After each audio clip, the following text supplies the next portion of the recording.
Hello மக்களே, welcome to MTV. இன்னைக்கு நம்ம என்ன ரெசிபி பார்க்க போறோம்னா செட்டிநாடு ஸ்டைல் சொதி, அதாவது குருமா.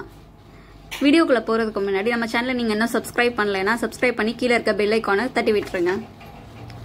இது பண்றதுக்கு நான் 1 கப் தேங்காய் எடுத்துர்க்கேன். தேங்காய் கூட சேர்த்து இன்னும் சில பொருட்கள் சேர்த்து மிக்ஸில அரைச்சிட்டு எடுத்துட்டு வரலாம். பொட்டுக்கல்ல கொஞ்சம், பச்சை மிளகாய் கொஞ்சம், சோம்பு, ஜீரகம் 2 ஸ்பூன். இப்போ 1 கப் தேங்காய் போட்டிருக்கிறதுக்கு 1/4 கப் பொட்டுக்கல்ல எடுத்திருக்கோம். 2 பச்சை மிளகாய் எடுத்திருக்கோம்.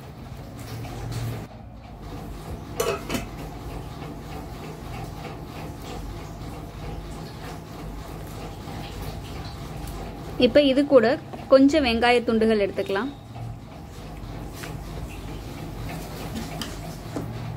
பத்து பல்லு பூண்டு,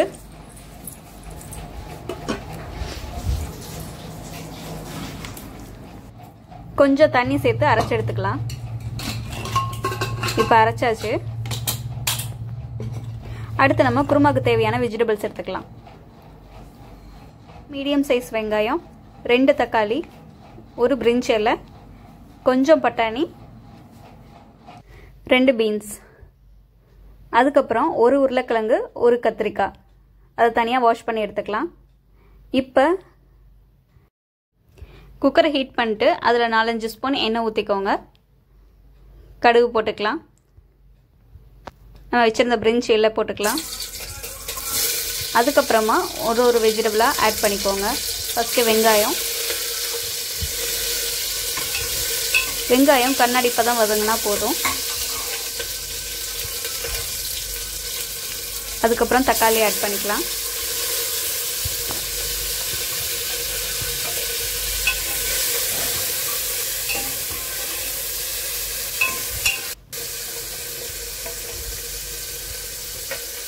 இப்போ பீன்ஸ் ஆட் பண்ணிக்கலாம்.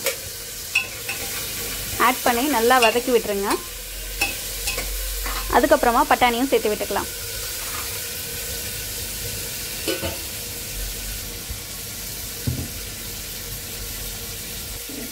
இப்போ நம்ம உருளைக்கிழங்கும் கத்திரிக்காயும் சேர்த்துக்கலாம். இதில் இந்த காய்கறி மட்டும்தான் ஆட் பண்ணணும்னு இல்லை. நீங்கள் கேரட், முட்டைக்கோஸ், காலிஃப்ளவர் இதெல்லாம் வச்சுருந்தீங்கன்னா அதுவும் சேர்த்து ஆட் பண்ணிக்கலாம். ஏதாவது 2 அல்லது 3 காய் இருந்தாலே போதும். குருமா ரொம்ப டேஸ்டாக இருக்கும். இப்போ நம்ம கல்லுப்பு சேர்த்துக்கலாம்.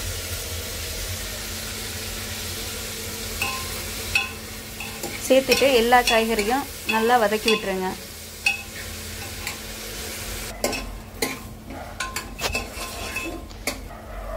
இப்போ நல்லா காய்கறிலாம் வதங்கிருச்சு. நம்ம மிக்சியில் அரைச்ச விழுதை இதில் ஆட் பண்ணிக்கிறோம்.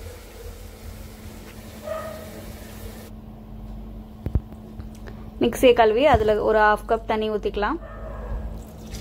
அதுக்கப்புறமா நான் 1 கப் தண்ணி ஊற்றிருக்கேன். குருமாவுக்கு நீங்கள் அதை விட அதிகமாக தண்ணி ஊற்றிடாதீங்க. குருமாவோட திக்காவும் இல்லாமல் தண்ணியாகவும் இல்லாமல் தான் இருக்கணும். இப்போ குக்கரில் விசில் போட்டு ஒரு 2லேருந்து 3 விசில் விட்டுக்கோங்க. இப்போ நம்ம செட்டிநாடு ஸ்டைல் சொதி ரெடி. பாருங்க, பார்க்குறதுக்கே எவ்வளோ கலர்ஃபுல்லாக சூப்பராக இருக்கு. இப்போ மறக்காமல் லாஸ்ட்டாக கொஞ்சம் லெமன் ஆட் பண்ணிக்கலாம். அதுக்கப்புறமா கொத்தமல்லி தழை போட்டு சர்வ் பண்ணிடலாம். இந்த குருமாவோட கன்சிஸ்டன்சி பாருங்க, ஒவ்வொரு திக்காவும் இல்லாமல் லைட்டாகவும் இல்லாமல் இருக்கு. இந்த சைடு டிஷ் இட்லி, தோசை, இடியாப்பம், சப்பாத்திக்கெல்லாம் செம்மையாக இருக்கும். மறக்காமல் அந்த டிஷ் ட்ரை பண்ணி பாருங்க. இந்த வீடியோ எப்படி இருந்ததுன்னு கமெண்ட் பாக்ஸில் கமெண்ட் பண்ணுங்க. இப்போ நம்ம இட்லி கூட வச்சு சர்வ் பண்ணலாம்.